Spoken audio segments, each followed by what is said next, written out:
Hello, ladies. This is Iveta coming to you from my kitchen. I'm going to be interviewing Hannah Faye Sharples, my trauma therapist, and I invited her to come on to live. So let's give her a couple of seconds till Facebook connects us. We will be talking about trauma and how it connects to pelvic floor or all sorts of problems that may appear in your body. Fight, flight, freeze, all that things. We aim for 30 minutes. Feel free to ask any questions. Put hashtag live when you're alive, or hashtag replay, or hashtag trauma if you know that you have any trauma. And if you you have fight, flight, freeze, or fawn, put hashtag fight, flight, or freeze, or fawn if you know already. Okay, so I'm still waiting for Hannah. I'm gonna check with her if she got the invite, because I have to invite her on Facebook. I need to let her in.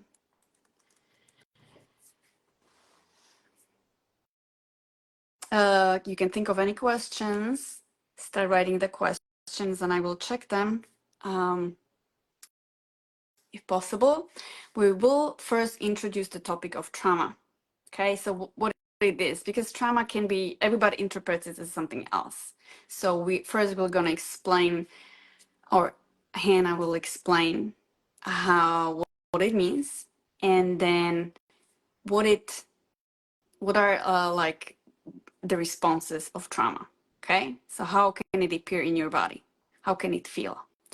To be honest, and be perfectly frank, she is my trauma therapist. So I work with her for over a year in private sessions, working on my issues.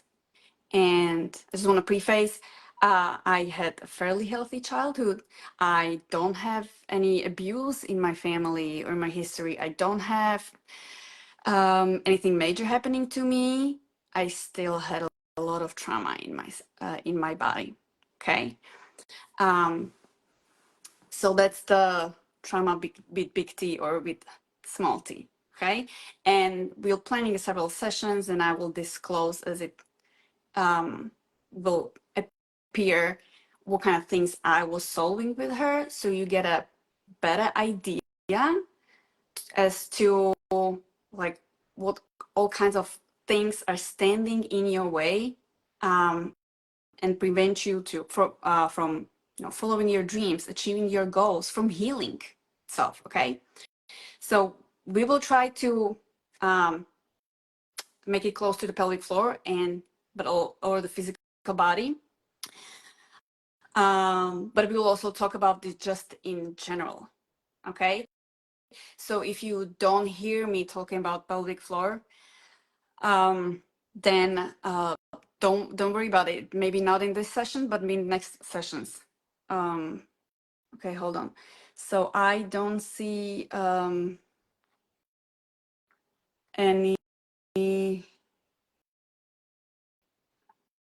I don't see her joining. She says she has some issues. So let me see. What is this? Oh, here. Add, send request. Okay. So maybe now she'll be able to. There she goes. There she connects. Okay. Okay. Hi. Okay. So welcome, Hannah. This is Hannah Faye Sharples. She's my trauma therapist. I already gave a little bit of introduction as to what this session will be about. But Hannah, why don't you tell us what you actually do? Oh, did she disappear again? Did you disappear on me? 1 second. Oh, here it is.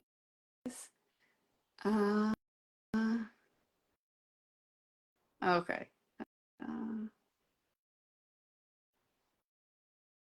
Oh yeah, she dropped.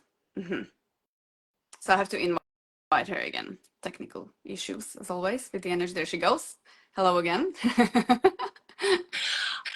Oh, the joy of Facebook. I won't touch this. I was supposed to be on the computer, but the computer just doesn't want to play. So, hey, everybody, I'm Hannah.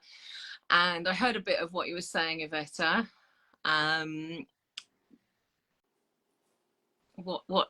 Tell ahead and us ask me. about yourself. So what do you do? What are like your credentials? Like what is it that you Who really are you? do? What are you doing? What are you doing? So I've been an NLP practitioner for, I think it's 21 years this year, and it was a very holistic approach actually, and it really helped me with my healing. So most of the things that I've done have been in the first instance in healing myself. After several years of working one-to-one with people with NLP techniques from a holistic healing approach, because often people think it's quite to do with business and that kind of thing. I then became a hypnotherapist, and then I did shadow work, and then kind of the missing piece in the puzzle for me was somatic work, specifically trauma spotting, which I think we're going to try and get onto next time. So I am, I think you wanted to also tell people a little bit about me. Why do I do all this stuff? So I have had quite a lot of trauma in my past. So as I say, it was about helping myself in the first instance, and then I've gone on to help other people. And I've had a very traumatic 24 hours, in fact, several days, because my dog, so I'm a dog mom, he has an injury, and getting some help and support from the vets was not easy and was actually very triggering yesterday. So we might come on to that. And in the past, the old me might have gone, I'm too tired to do this today, I can't cope with this.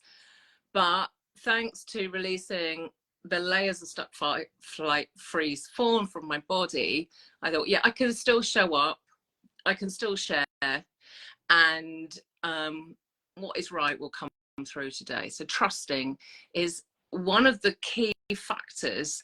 Once we've done a lot of healing work, we can trust much more easily. Trust our bodies and trust the process. Trust us. Okay. Yeah. And you also mentioned to me that you have fibromyalgia and that your mom died when you were young. And so tell us how that impacted your life. Yeah. And how you used.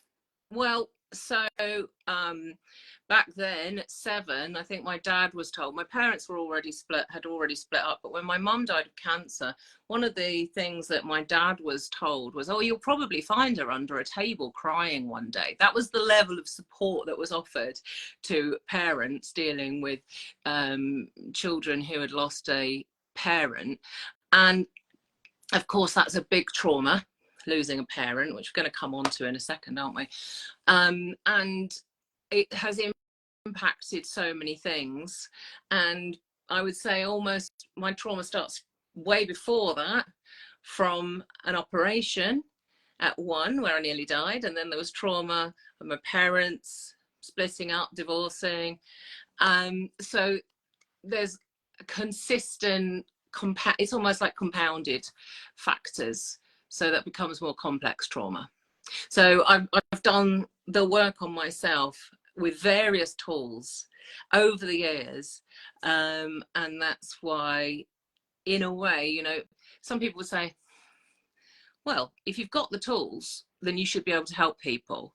But also, if you've got the lived experience, people feel genuinely understood and supported, and that safeness that someone gets them. And fibromyalgia, how are you managing that? Yes, sorry, thanks. So fibromyalgia, thanks again to releasing the stuck layers of trauma response from my body through trauma spotting, I have found that my symptoms have lessened considerably. So less pain,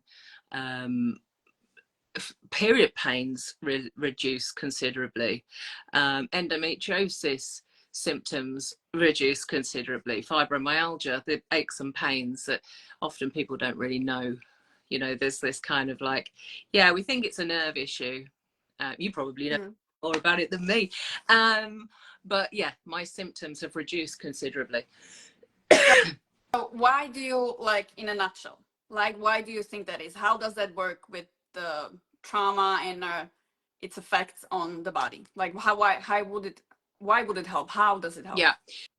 because when we are reacting continuously, continuously, you'll have to forgive me, like I said, I'm very tired today, so I might muddle up my words. So when we are in hypervigilance, over do you want me to do that one too? Oh, that's a good one. When we are in hypervigilance, I stop using my thumbs now, and overwhelm, overthinking, these are all key symptoms of having being overly triggered because of stuck fight, flight, freeze in the body. So when we can release that, we are no longer so reactive. The body can start to heal. The body is calmer. We're calmer. You can't have a body without a mind, and you can't have a mind without a body. Obviously, they're two interconnected pieces, systems. And so, you know, my other work, 15-ish years as a hypnotherapist, we work with the mind, work with the body. But the somatic healing is finding what we feel in the body related to a trigger and clear that. Okay, and we will talk about this in the next session, how how is a trauma therapy session actually done, what it means, what the triggers are.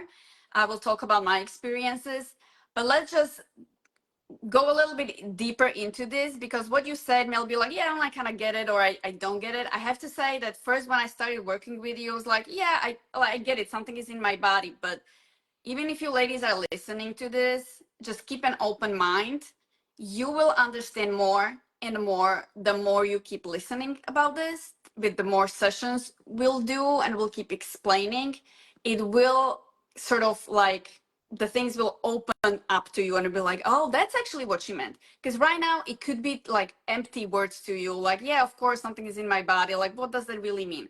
Just keep an open mind. As you keep listening to this, it will come closer.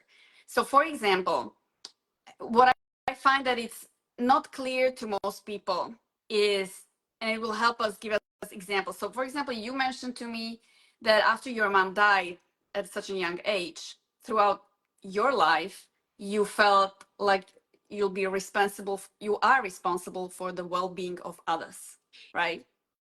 Yeah. So at subconscious level, i.e. the limbic system, there's this belief that, well, if that's happened, then I'm responsible at some level, because nobody has explained properly that I'm not responsible, because it's probably obvious to them that I'm not responsible. But you know, this is how traumas can. Why does one twin, let's say twins, you know, if I had a twin and they hadn't been so strongly affected, why would that be? And it's the trauma is how we experience something and how we digest it and how we're supported through it. So somebody could be dealing with something and it affects them and leaves them with something in their mind and body to process, that they haven't been able to complete the loop that needs to be processed, whereas maybe somebody else got the support or knew how to release that from their body. And that impacts our life. And this is very important, actually, because you, throughout most of your life, you were thinking you're the, like, maybe the caregiver, you felt responsibility. And so if you were not able to care for someone, how did it make you feel? It like impacted your life, like your daily decisions that led you somewhere, right? Would you agree? So for example, in my case, what I was working with you on is, I always thought that I'm sort of like a practical person, very pragmatic, fairly strict through how I was brought up. Very little joy, finding very little pleasure in life, because I thought I have to be efficient and I have to work hard and be sort of strict, so I'll be respected and I get the recognition. That's what I thought. And I thought, that's me, that's my personality, that's how I was born, that's how I am. It turns out that's not how I am. I like to play and I like to be joyful. But I had some traumas in my childhood. Very specifically, when we started, you asked me to go back into like my childhood and think of like where did this start? Uh, and it turned out that through the sessions with you, it came up to me that my mom was working hard. My parents didn't have a good relationships. And from a young age, as of like 6, 7, 8, I really wanted to help her. And somehow in my um, child's brain, it was apparent to me that I have to help her. And so I thought, okay, if I help my mom, I cannot play. Yeah. I have to help her, which is work, and I have to be useful. And it's like I cannot play. So I sort of became an adult much sooner, and I thought, well, I cannot have fun because I have to help my mom. Yeah, I thought, and so I thought like that's my personality, but that's not was my personality. Through this work, I sort of became someone else. We uncovered all the layers, all the compensations in my body that arose through experiences in my childhood. And I have to say, I had a happy childhood, except my parents were fighting, but it's not like I was abused. It's not like I was unhappy. I had a happy childhood, but still, a lot of experiences in your life can impact you and kind of like change how you react, how you decide, what you think about yourself, and that changes the entire trajectory of your life. But what is the problem with that? The problem is that it's not you. It's not true to yourself. So there's sooner or later there will be conflict, and something in you, there will be unhappiness. So and I felt it. I felt like I'm not achieving my goals. I'm not happy. Like something, it was like holding me back. It just felt like a horrible dissonance. And that's how I came to you, like I need to do something with this, because why are things happening to me? Why I'm not better at my job? Why I'm not successful? Why I'm not achieving my goals? It's because all these traumas were in me, and I just like my head was full of thoughts, and I couldn't make a clear decision. I didn't know myself. I didn't know who I was. So if you don't know who you are, how can you? Your body cannot heal. You're a mess. I was a mess. Yeah. So are you going to ask me the questions? Yes. So this is in a nutshell, like we might not have much time. So we might want to ask, if you're watching, can you stay on another 10 minutes? Because we do have quite a lot of material. And can you stay with us? Let us know with a hashtag 10 minutes, or no, I've got to go now. We started a little bit late, so we'll give us another 10 minutes till you came on. So specifically, what is fight, flight, freeze, fawn? What is it, and how's that? What's the relation? It's a trauma response. Those are trauma responses. So when something happens to us, we go into fight, flight, freeze, fawn. And I heard you say when I was trying to get in, do people know whether they have a prevalence for going into fight, or going into flight, or going into freeze, or going into fawn? So fight, if you think of us as cave dwellers, when we literally lived in caves, we had to protect ourselves, protect our bodies, protect our families by going into fight, maybe fight a bear, maybe flight, to fly out of there, run away from a saber-toothed tiger. Freeze, excuse me, so hide away, look dead, which kind of links into the last one, fawn. Actually, fawn, deer, pretend to be dead. But fawn, the last one, it's more like we're fawning, we are people pleasing, we're agreeing with people when we don't actually agree with them, because we need to keep the peace, because it doesn't feel safe to say what we really want to say. So if we've grown up with conflict, and what family doesn't have conflict, but if it's really strong conflict, we may feel it's unsafe to speak. We may have been shut down. We may not have been heard. We may have been criticized for speaking out. And so these are traumas that are trauma with a small t. So when we cried and as a baby and someone didn't come because they were asleep or they were busy, and just for that moment they didn't come, we learn at that level, at that baby brain, that nobody comes, we're not supported. So that's a trauma with a small t. But going back, so we start to, with a baby brain, with a child's brain, without lack of understanding for ourselves, we can hold on to, I'm not heard, I'm not loved, it's not safe to voice my opinion. And I remember you saying about you, I said it's the safety element, not speaking out. But I think you framed it a bit differently for yourself, that it felt like, was it because of conflict? Do you remember? I said today or during our sessions? During when we were talking about this live, you were saying it wasn't safe to speak out. It's not that it wasn't safe. You didn't really see it as not being safe. You saw it in a specific way.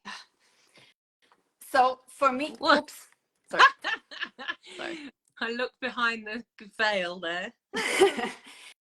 So for me, when you said like it's not safe, that didn't speak to me. Yeah. It didn't speak to me. And so for some people, when we are saying this stuff, they may say, well, that's not relevant to me. I don't, but it may be relevant to you. It's just, you're not there. We're not able to comprehend it with our cognitive brain. But ultimately you explain that, how did you say that? It's like, we're all looking for safety. That's our primal instinct. Yeah, so behind every behavior is a positive intention, and probably mainly under the layers. So we might go, I need to get out of this room because I don't like that person. You might think, I need to get away from that person. And then you go, why do I need to get away from that person? Because that person can be, come at me. I've had them come at me before. They've been aggressive. They ask difficult questions. So some part of you or us has felt unsafe. But often we don't realize that it's under all these layers that it's the safety issue. Oh, for sure. For sure. So there's layers and layers of stuff in us that keep, it's like a compensation. It's the same thing with the physical body, actually. Yeah. When I have someone with a client with overactive bladder, it's actually, or it's just even a little leakage. It started somehow with a little back pain, with little SI joint problems, little tight rib cage, and over the years, it just got worse, and someone got pregnant, then someone gets menopausal, and everything goes down the drain. But it started way back when, and the body started compensating, so the physical body. And somehow it's just then easier, there's weakness, there's tightness, and prolapse can happen like this. Incontinence can happen like this. Nervous system is upregulated chronically, overactive bladder. The result is that the bladder reacts. Okay, so there's also in the physical body, lots of compensations, and the same thing in our psyche. So can we, Hannah, go more into detail of these fight, flight? Yeah. What are the examples? I can give my examples. What was my flight and fight examples, and you can say of your clients, give us some examples, because I don't think this is explicit. People understand fight probably. Well, you won't. But the thing about fight is, for me personally, I would have thought, I probably used to think I had anxiety, because what I realized is, through doing this work, this feeling that feels like anxiety can actually be the fight, but we don't know how to channel it. So suddenly realizing, oh, I'm a fighter, shifted everything for me. Like, I'm ready to fight. You know, prior to that, there was a fear that somebody could attack me. And then suddenly I had a change that, I'm ready to fight. The flight, when I was yesterday taking the dog to the vets, sitting there waiting, I was in freeze. When we travel, we're in freeze. We're waiting for something to happen. We're wondering. So we can have low level freeze a lot of the time. People talk about procrastination, not being able to get things done. Several years ago, when I probably was starting to go into perimenopause and I had harassment happening, this sofa used to be in the other room. So, and I used to feel like I was sort of sucked into the sofa. I was stuck in freeze, like literally in the saboteur, unable to start, unable to get going. So it's like you have to kind of wake the body up, and it's safe. It's safe to do something. It's safe to start moving. And I mentioned, you know, the waiting. You're going to your doctor, you're waiting at the vet, you're having to sit there in this dysregulation. If you're worried about the appointment, you're literally in freeze. Then flight, say you went into an appointment and you've been on edge, you've been in freeze, but you've had to go into the room, and then flight happens because somebody gives you some news and you're like, I've got to get out of here. But what happens in day-to-day life for a lot of people is, I don't know, here in the UK, a lot of people might go, right, this is really difficult, I'm going to the pub. They flee out of their house and they go and have a drink, which takes a lot of the edges off from the dysregulation. Fawn, yeah, just agreeing with people, not saying what you really want to say. And it's interesting, we don't just have one thing happen. So again, yesterday I was in freeze, then I went into the consulting room, then they were awful, and I went into fight. Because I had to fight for my dog, basically, you know. So, and then thankfully, because I've got the tools, this situation that happened yesterday, I could come back and I could sit with that and I could find that and I could close the trauma loop. I know we're going to come on to how we close the trauma loop. This time, yeah. Next week. Next week, this time. So you can figure, through enough work, you can do it for yourself. That's ultimately what, you know, the healing work is, so that we can get to a point where we know how, when we're triggered, we can close the trauma loop for ourselves. I think what's important, particularly maybe with some of your audience, when there's pain, we are already dysregulated, that we are already having to manage our nervous system somewhat. So it's why some days when you're in the car and someone cuts you up, why do you suddenly go into fight in the car? And other days you just think, oh, that div, after you, you know, and you're not dysregulated. So there's a layering effect. It might be that you're dealing with pain, and on top of that, something else happens. I had a client who used to call it stamp collecting. The alarm doesn't go off in the morning, you collect one stamp. The toast gets burnt, you collect another stamp. You're still all right. You miss the bus, third stamp. The bus driver of the next bus comes along and he is rude to you, and he gets all your anger, all your rage, and you think, my God, what happened? And it was because of all the little factors. But it could be for your clients, people who are dealing with pain. So just to add on to this, and I'm gonna say what are my examples of fight flights, because that will be interesting. It's very unexpected. I had no idea when I started with you. But I want to say, like, what this reminds me, menopausal woman, perimenopausal woman. when you see in all those Facebook of you like, so, you know, why does life suck? Why are my bones hurting, joints hurting? Why am I so angry? Why don't I want to have sex anymore? Why all these things are happening to them, health issues, stress, and it's like, it's not perimenopause. It's not perimenopause.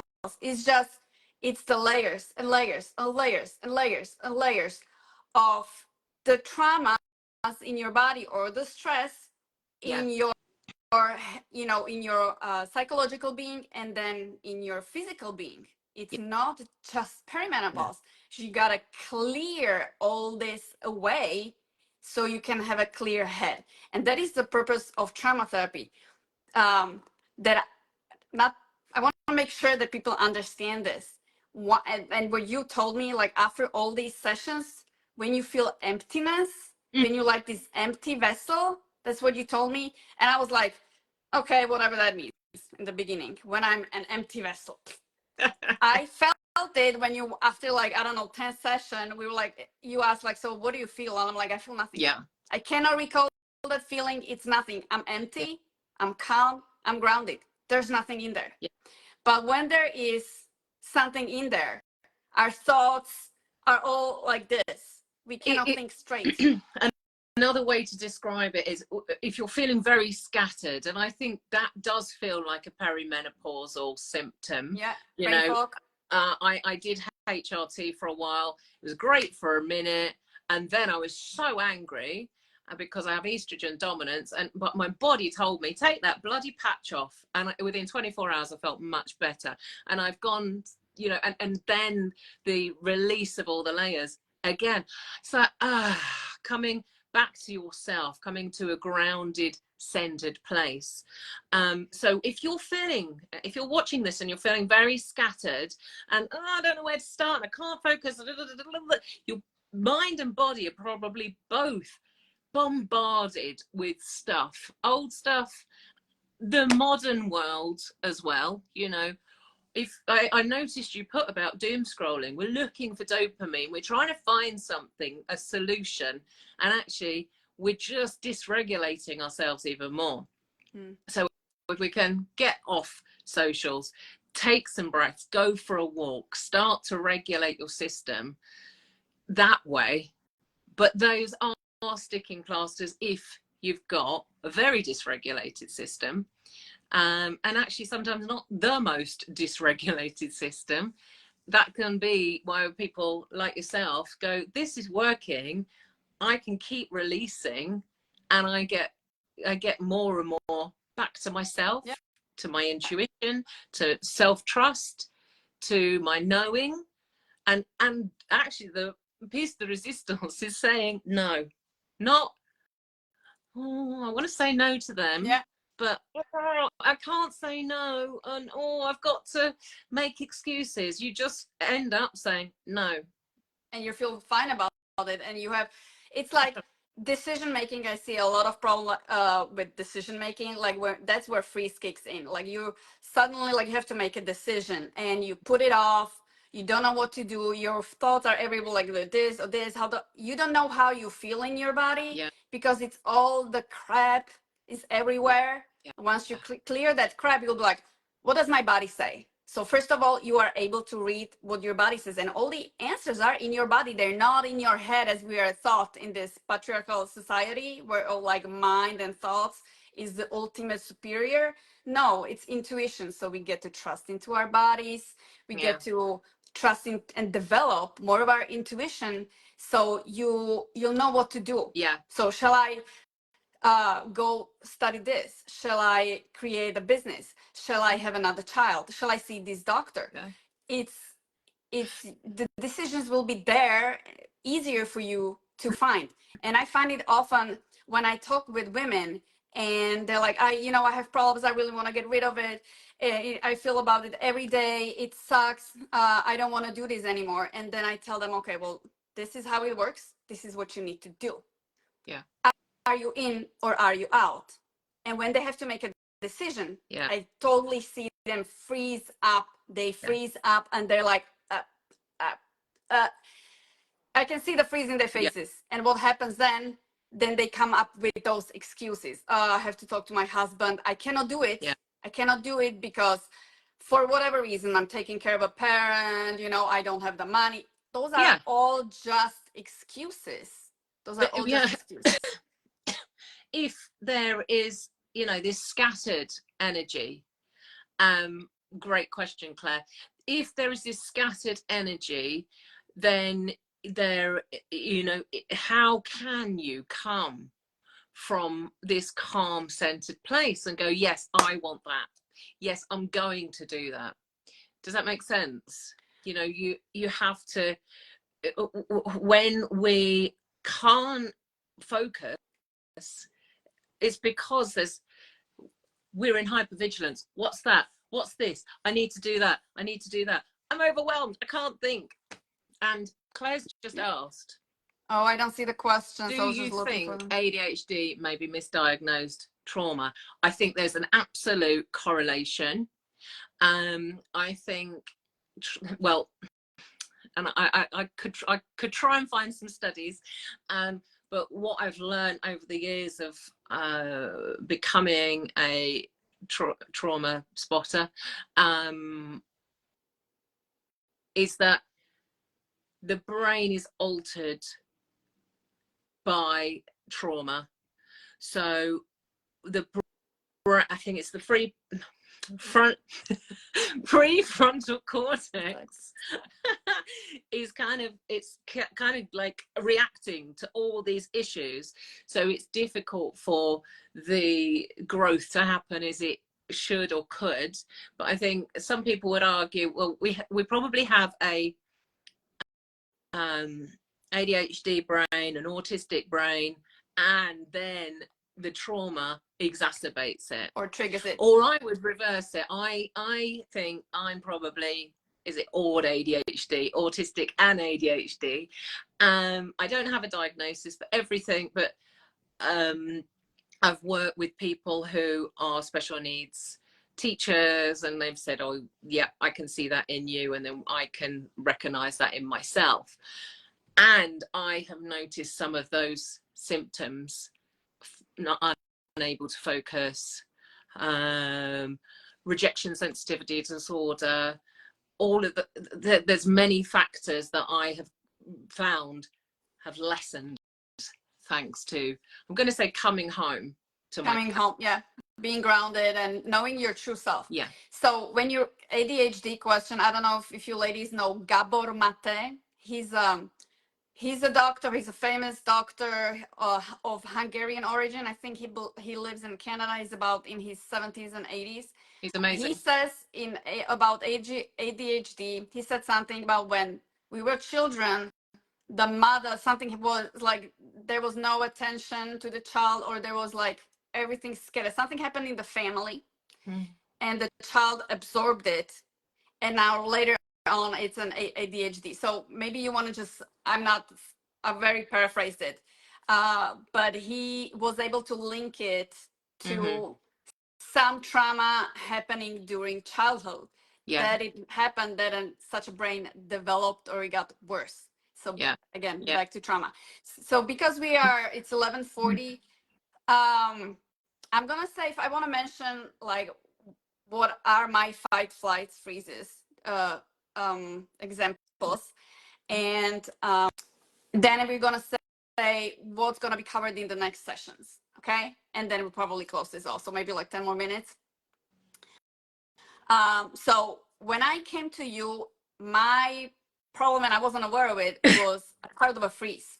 So I came to you feeling like I want to do something, like I have creative ideas, but actually I felt like something is holding me back. Like I had a chain and a ball holding me back. If I want to do something, I horribly procrastinate, and I feel like there's a wall. There's a horrible wall, and I just like bouncing through it, and I'm not going anywhere. This is how I felt. And through the work, it went to my childhood somehow, and I felt very like inhibited, and I was in freeze. And the reason for that, one of the reasons, was that I had zero confidence because I was never praised as a child. My mom never told me she was proud of me. I was always criticized. She's a teacher and she was teaching me. I never done anything wrong, and high performance was sort of always expected of me. Then was the thing of me perceiving that my mom needs help because she's struggling. And I should not feel any, like I should not play. I should only work, work, work, and be effective, effective, effective. But that horribly drained me. And we haven't talked about energy and how all this trauma actually impacts your energy levels. Yeah. Why are we all so tired and exhausted? Yeah, because literally you're going through this, hang on, it's like being on guard. Or, you know, if you're in fight, what's that? I came to trauma spotting because I was being harassed by someone. And so all the tools I had, I just found this, you know, it was like a gift from God, or the universe, whichever is your preference. And it just helped me find this missing piece. And I was in complete hypervigilance, because this person would drive past my house. I had the phone on record to catch them. Can you imagine how much I was in hypervigilance? And then, you know, that's the overwhelm. What do? You can't act, can't think, can't do. And it thinks back to you saying, you know, this freeze. People are quite harsh on themselves and judge themselves when they think that they're being lazy and can't get stuff done, when actually they're probably in freeze. And I was drained. I felt all this heaviness. I could never get anything done. And and I was in freeze. The other thing, like we discovered, I think it was a fight. I was in fight where I tried to explain someone for some reason for someone who disagreed with me, but not even that. When I tried to explain something about the pelvic floor, and I got this always like, oh, I'm doing my Kegels, and I'm like, oh my God, if I hear this again, I got almost agitated. It looked like I was explaining something, and it looked like I was upset, and I was actually in a fight mode, and it makes no sense.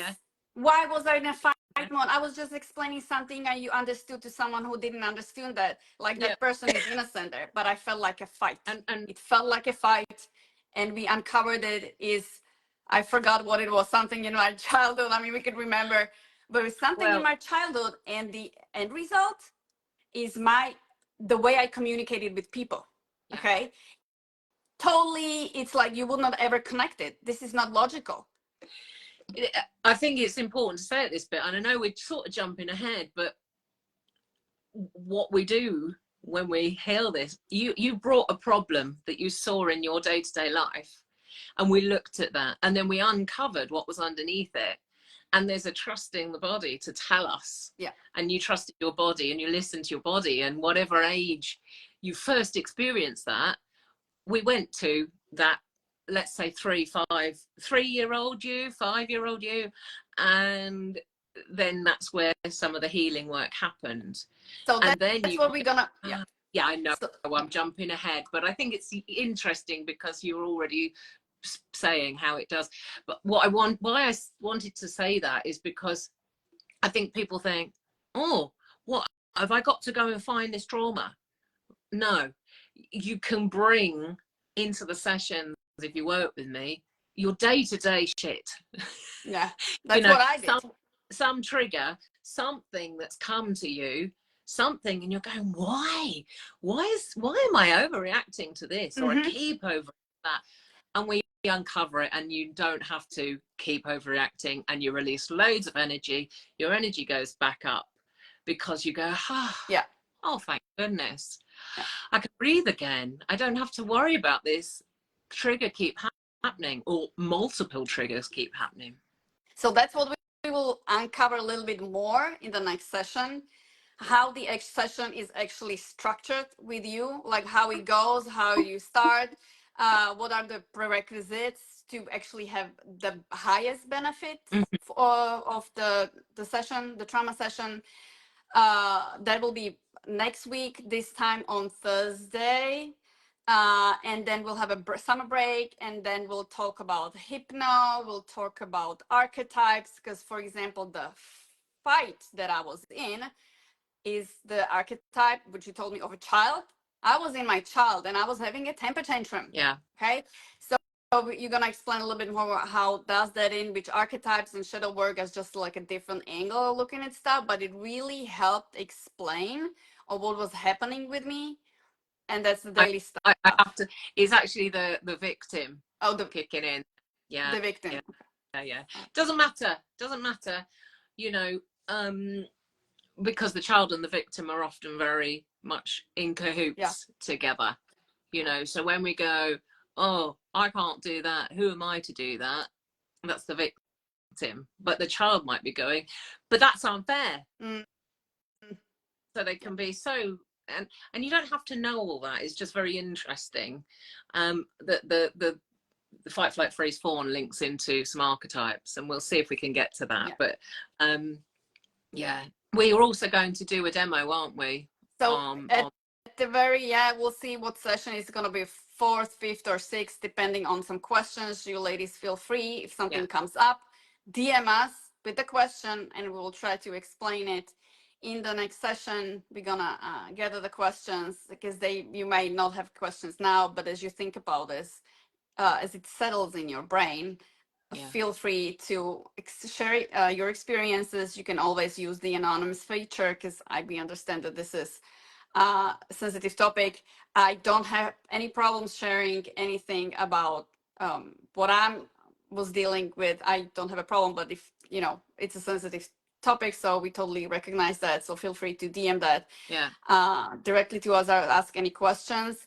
I'm gonna say something else, like there might be this you have an urgency. I need to understand all of this straight away. It's interesting, I want to understand it all, and that's a trauma response as well. That's another, needing to be in control, needing to get everything right first time, procrastination, perfectionism, all these kind of things that shrink us.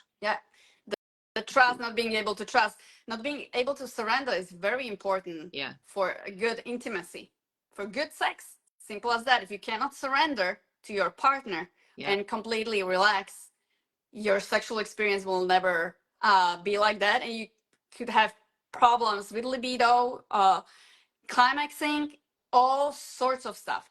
But I just want to confirm what you said. Like, you don't have to know like something went wrong. I didn't know what went wrong in my childhood. And as I said, I had a happy childhood, all good memories, all good memories. But I came to you once with a trigger, like someone responding to me something on Facebook, and I just went ballistic, and I could not stop thinking about it. It was a day after day, like, what would I have answered? I should have answered this. Let me answer to it. And I would like almost like I feel like I'm gonna beat down this person with my words, not physically, like with my words. And that's what I came, like, Hannah, this is what happened. I mean, it's so stupid, it feels so stupid, but I cannot stop thinking about what this person said and what I would say to her over and over and over and over. And what is this, over and over and over again? You put in a group about shoulding, and I should be able to answer this, I should be able to get it right, I should know the answers. And actually, if we start to relax and be in the body and go, why should I? Because of all my expertise, I should be able to find the right answer. And it's that controlling piece again, needing to be perfect and needing to show people and wanting to be heard and. Yeah. And so that shows in my work as a pelvic floor specialist, helping and coaching women.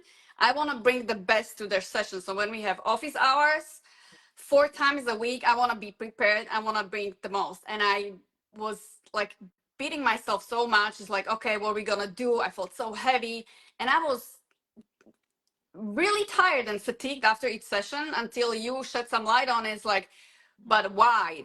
And my clients keep coming up to all my sessions. I don't know why. I guess they like me. But it was this piece, like, I have to be perfect and I have to be in control of everything. And if I don't know what to do with them that very moment, I felt like a failure. Whereas actually now you can trust that you bring what they need. You trust that you provide an amazing service. You trust that you can help them through and give them the results they need because you've got evidence of that. And that's another thing that we work on, looking for evidence when we have been able to deal with whatever it is. And so it's backing ourselves. It's, you know, that inner warrior going, I've got my back, I can do this, I will find a way. However, whatever is thrown at me, I'll go for it. Like today, me saying, you know, I've had to process something that was quite very triggering yesterday, and did the work, got it out of my body, and have shown up, even though, you know, felt really tired.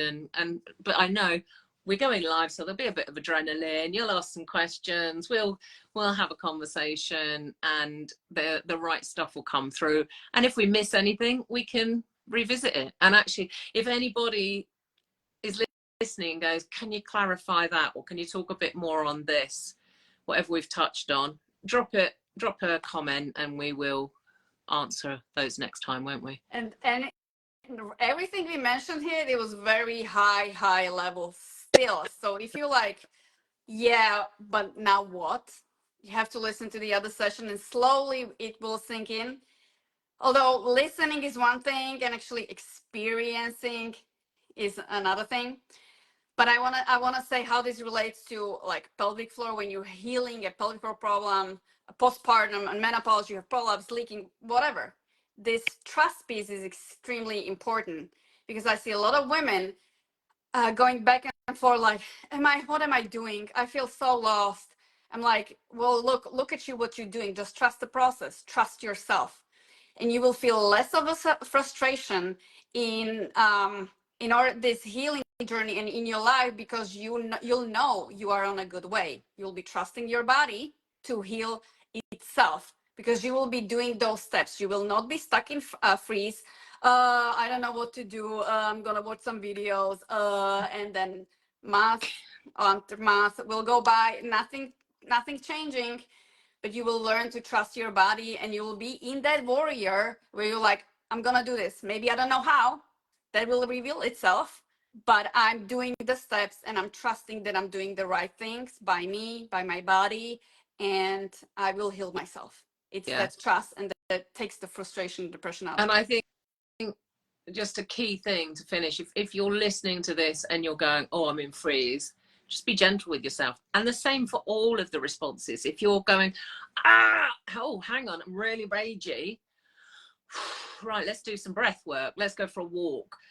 Try not to judge yourself, just acknowledge where you're at. And that's the first. And we can talk about, we're not going to talk about it, but there's many women who just gave birth, are couple of weeks or months postpartum, with hit with prolapse, just like I was. And I remember all the complete frustration and depression. I was thinking, oh my God, I'm going to live this forever. That's always also a trauma response.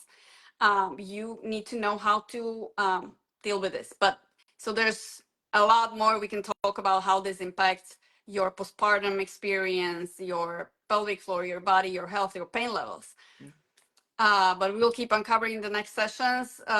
So I would close this, Hannah, unless you want to finish with something. There's a lot to say. Say. I said an hour, didn't I?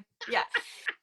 So if you want to, ladies, if you want to dissect something a little more, that we go a little deeper, put into the comments. Next sessions, Hannah, just to remind everyone, will be how a trauma session actually looks like, what the triggers are, how to start with triggers, and how to close the trauma loop, you said. Well, I think you're going to drop it in, aren't you? But we'll trust that the right information will come through, and Iveta's going to post what we've already planned out somewhat. So that's for the next session on Thursday. Then we have, again, summer break, and we'll talk about hypno session, archetypes, shadow work, and we'll do one session, which will be pre-recorded. It's not going to be live. Hannah's going to do a live session with me. I sure have accumulated still some trauma. So you can see how it is live in a safe space. and how it kind of like looks like when she has the stick and goes like, Oh yeah, this is how it works. my And you'll see probably me cry. If I have trauma and I release, I cry. Okay. it's not a magic wand, although maybe I should say it is. You may hear some noise in a minute, but we're finishing. But because my dog is not well, there might be some noise. So thank you, Iveta. Thank you, Hannah. Thank you, ladies, for listening, for your time. We are very grateful for listening to us. Hope this helped us, and keep us posted on your requests, on your questions, #replay, #live, and any experience that you want to share and you want to discuss. Feel free to use the anonymous feature if you don't feel comfortable. And I'll see you next time. Great weekend, everyone. Bye. Love you.